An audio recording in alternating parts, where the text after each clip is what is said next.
Bismillahirrahmanirrahim. Assalamualaikum warahmatullahi wabarakatuh. Perkenalkan, nama saya Mulyadi, instruktur LKP Mulyandira dan salah satu dosen Fakultas Teknik Universitas Negeri Makassar.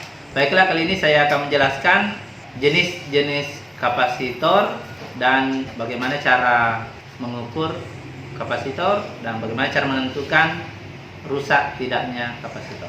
Nah, pertama-tama kita perhatikan ada beberapa jenis kapasitor berdasarkan bahan pembuatannya. Nah, ada kapasitor keramik.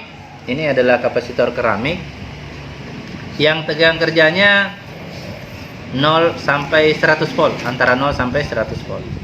Kemudian ada keramik yang tegangan kerjanya lebih besar dari 100 volt.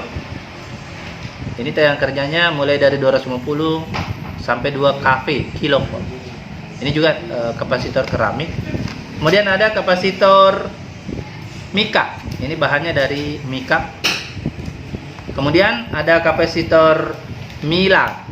Ini juga bahan dari milar. Kemudian ada kapasitor polister. Ini dia kapasitor jenis polister. Kemudian ada kapasitor jenis MKM. Ini MKM yang kecil ukurannya, kemudian ada juga MKM yang besar ukurannya. Nah, itulah jenis-jenis kapasitor berdasarkan bahan pembuatannya. Jadi kapasitor fungsinya menampung muatan listrik atau menyimpan muatan listrik dan membuang muatan listrik. Itu fungsi-fungsinya. Bisa juga berfungsi sebagai filter, bisa berfungsi sebagai kopling atau penghubung antara suatu rangkaian dengan rangkaian yang lain, dan bisa juga melewatkan arus AC dan menahan arus DC. Oke, selanjutnya saya akan menjelaskan bagaimana cara mengukur kapasitor.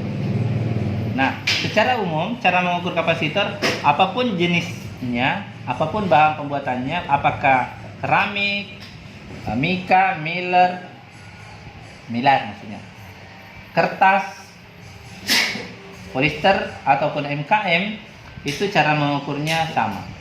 Nah, caranya pertama-tama atur selektor switch. Ini namanya selektor switch atau saklar pemilih pada multimeter pada posisi kali 1 kilo.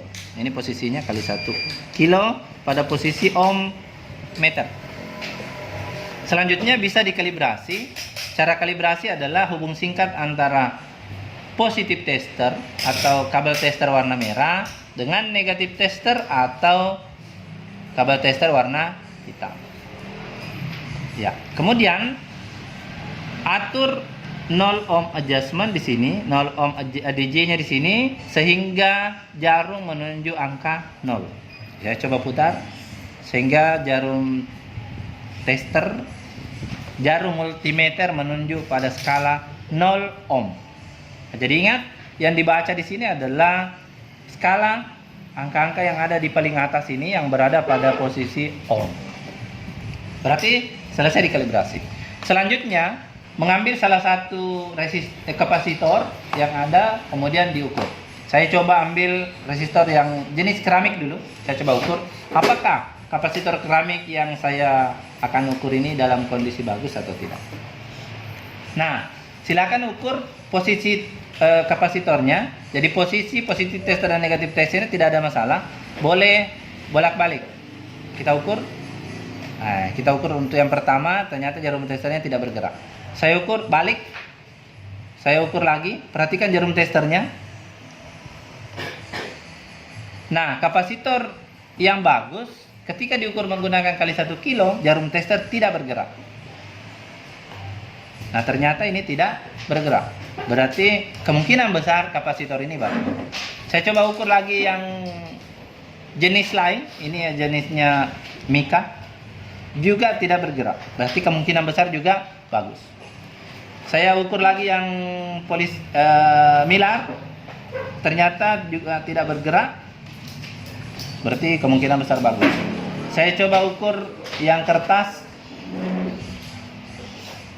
Nah, ini bergerak sedikit baru kembali. Kemungkinan besar bagus. Ya, berarti tidak putus. Coba kita lihat yang polister.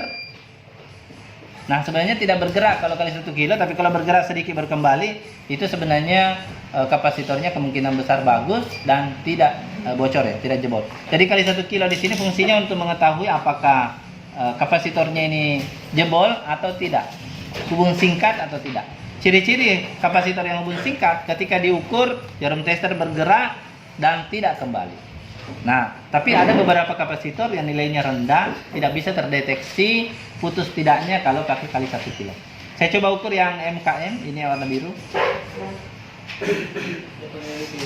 Nah, ini tidak bergerak juga. MKM yang kuning ini, yang kecil, saya ukur juga tidak bergerak.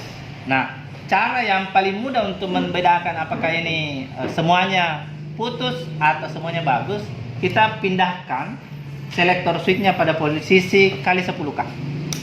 Kalau kali 1 kilo tadi yang terdeteksi bergerak sedikit berkembali, itu kapasitor yang nilainya besar. Kalau nilainya kecil, susah untuk terdeteksi putus atau tidaknya.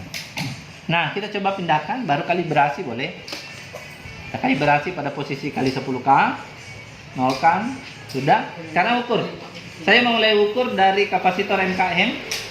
Jadi kalau kapasitor ini bergerak ke kanan baru kembali, berarti kapasitor ini tidak putus dan tidak juga hubung singkat jebol korslet, karena tadi kali 1 kilo tidak bergerak ke angka 0.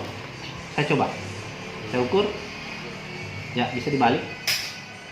Nah, ini bergerak ke kanan berkembali ke kiri, berarti kapasitor ini sudah pasti tidak putus. Oke, saya ukur yang pelister dulu. Ini juga bergerak ke kanan berkembali, berarti kapasitor ini sudah pasti tidak putus, berarti bagus. Yang kertas kita ukur bergerak juga ke kanan berkembali, berarti kapasitor ini tidak putus. Kita ukur yang keramik, apakah bergerak atau tidak. Ini bergerak sedikit baru kembali. Wah, ini tidak kembali. Nah, jadi biasanya tangan yang terukur sehingga bergerak sedikit, diusahakan tidak menyentuh kaki komponen. Nah, ini bergerak ke kanan, nah, berkembali, berarti tidak putus juga, karena bisa deteksi oleh kali 10K. Nah, ini agak sedikit saja, saya coba. Wah, ini kayaknya kecil sekali pergerakannya ini, berarti ini susah untuk dideteksi apakah putus atau tidak. Coba yang Milar, ternyata mudah deteksi karena dia bergerak berkembali. Mika bergerak juga berkembali, berarti ada dua.